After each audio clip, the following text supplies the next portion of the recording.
ಭಾರತ ದೇಶದ ಒಂದು ಐತಿಹಾಸಿಕವಾದಂಥ ಬೆಂಗಳೂರು ಕರಗ.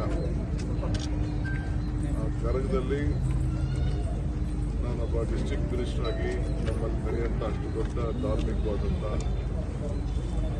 ಒಂದು ಕಾರ್ಯಕ್ರಮ ಅದರಲ್ಲಿ ನಾನು ಪಾಲ್ಗೊಂಡಿದ್ದೆ.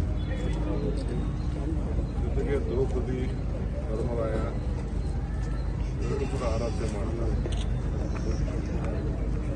ಇದು ಭಾವೈಕ್ಯತೆಗೆ ಒಂದು ದೊಡ್ಡ ಸಂಕೇತ. ಆ ಕರಗಕ್ಕೂ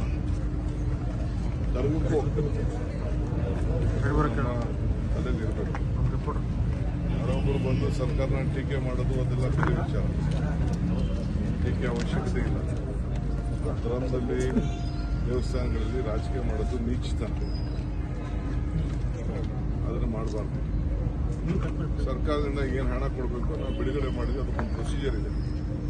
ಯಾರಾದ್ರೂ ಕೈಗೆ ದುಡ್ಡು ಕೊಡೋಕ್ಕಾಗಲ್ಲ. ಅದೊಂದು ಪದ್ಧತಿ ಇದೆ. ಜಿಲ್ಲಾಧಿಕಾರಿಗಳಿಗೆ ಒಂದು ಜವಾಬ್ದಾರಿ ವಹಿಸ್ತೀವಿ.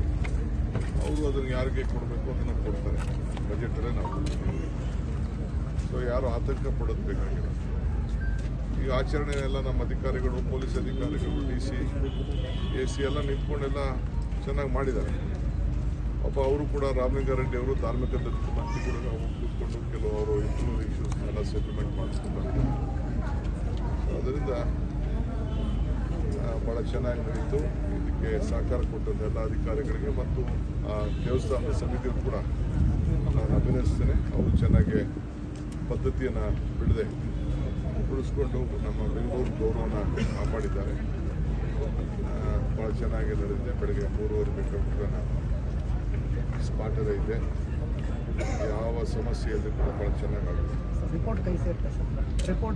ರಿಪೋರ್ಟ್ ಬಂದಿದೆ. ಇವತ್ತು ಮಧ್ಯಾಹ್ನ ನನಗೆ ಬಂದಿದೆ. ನಾನು ಇನ್ನೂ ನೋಡಿಲ್ಲ. ನೋಡ್ಬಿಟ್ಟು ಆಮೇಲೆ ನಾವೆಲ್ಲ ಕೂತ್ಕೊಂಡು ಸರ್, ಶಾಮನೂರು ಶಿವಶಂಕರಪ್ಪ ಹೇಳಿದ್ದಾರೆ, ನಮ್ಮ ಮನೆಗೆ ಬಂದು ಯಾರು ಸರ್ವೆ ಮಾಡಿಲ್ಲ, ಏನೂ ಕೇಳೇ ಇಲ್ಲ ಅಂತ ಹೇಳಿದ್ದಾರೆ. ಸ್ವಾಮೀಜಿಗಳು ಕೂಡ ಹೇಳ್ತಿದ್ದಾರೆ ಸರ್, ನಮ್ಮ ಮನೆಗಳು ಒಕ್ಕಲಿಗ ಸಮುದಾಯನೂ ಸಹ 6ನೇ ಸ್ಥಾನಕ್ಕೆ ಹೋಗ್ತಾರೆ. ವೀರಶೈವ ಆಗಿರೋ ಅಂಕಿ ಸಂಖ್ಯೆಗಳನ್ನು ವೀರಶೈವ ಮಹಾಸಭಾ ತಜ್ಞರ ಸಮಿತಿ ನೇಮಕ ಮಾಡಿದೆ ಸರ್, ಇದರ ಅಧ್ಯಯನ ಮಾಡಲಿಕ್ಕೆ ಪ್ರತ್ಯೇಕವಾಗಿ. ಅವರು ಸಮಾಜ ಅವ್ರು ರಕ್ಷಣೆ ಮಾಡ್ಕೊಳ್ಳೋಕ್ಕೆ ಮಾಡ್ತಾ ಅದಕ್ಕೆ ನಾವ್ಯಾಕೆ ಅದಕ್ಕೆ ಟೀಕೆ ಮಾಡಕ್ಕೆ ಹೋಗೋಣ, ಚರ್ಚೆ ಮಾಡಕ್ಕೆ ಹೋಗೋಣ. ಅವ್ರವ್ರ ಹಕ್ಕು. ಪ್ರಜಾಪ್ರಭುತ್ವ ವ್ಯವಸ್ಥೆಯಲ್ಲಿ, ಸಂವಿಧಾನದ ವ್ಯವಸ್ಥೆಯಲ್ಲಿ ಎಲ್ಲರೂ ಕೂಡ ಹಕ್ಕನ್ನು ಕೊಟ್ಟಿದ್ದೀವಿ. ಅವ್ರು ಏನೇನಿದೆ ಪ್ರತಿಪಾದನೆ ಮಾಡಲಿ. ಅದರಲ್ಲಿ ನಾವು ಯಾರನ್ನೂ ಅಪೇಕ್ಷೆ ಪಡೋದು. ಮುಖ್ಯಮಂತ್ರಿಗಳು ಹೇಳಿದಾರಲ್ಲ, ಜನಪ್ರತಿನಿಧಿಗಳಿಗೂ ಚರ್ಚೆ ಮಾಡಲಿಕ್ಕೆ ಅವಕಾಶ ಕೊಡ್ತೀವಿ ಅಸೆಂಬ್ಲಿಯಲ್ಲಿ ಅಂತ ಅವರು ಹೇಳಿದ್ದಾರೆ.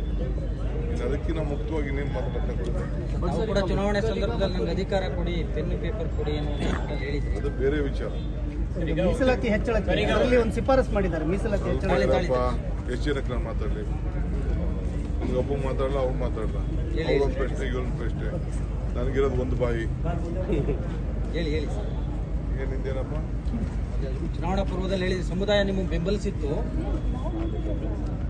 ನನಗೆ ಗೊತ್ತಿದೆ ರೀ. ನಾನು ಕಾಂಗ್ರೆಸ್ ಪಕ್ಷದ ಅಧ್ಯಕ್ಷನಾಗಿದ್ದೀನಿ.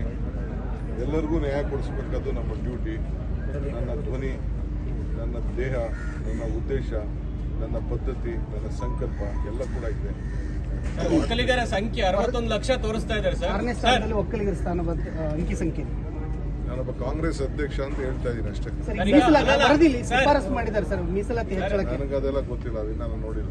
ಒಕ್ಕಲಿಗರ ಸಮುದಾಯದ ಸಂಖ್ಯೆ 61 ಲಕ್ಷ ತೋರಿಸಿದ್ದಾರೆ. ನೀವು ಇದನ್ನು ಒಪ್ತೀರಾ ಸರ್? ರಾಜ್ಯಪಾಲರ ಭೇಟಿಗೆ ಹೋಗ್ತಾ ಇದ್ದಾರೆ ಸರ್ ಇವಾಗ ತಮ್ಮ ವಿರುದ್ಧ ದೂರು ಕೊಡ್ಲಿಕ್ಕೆ.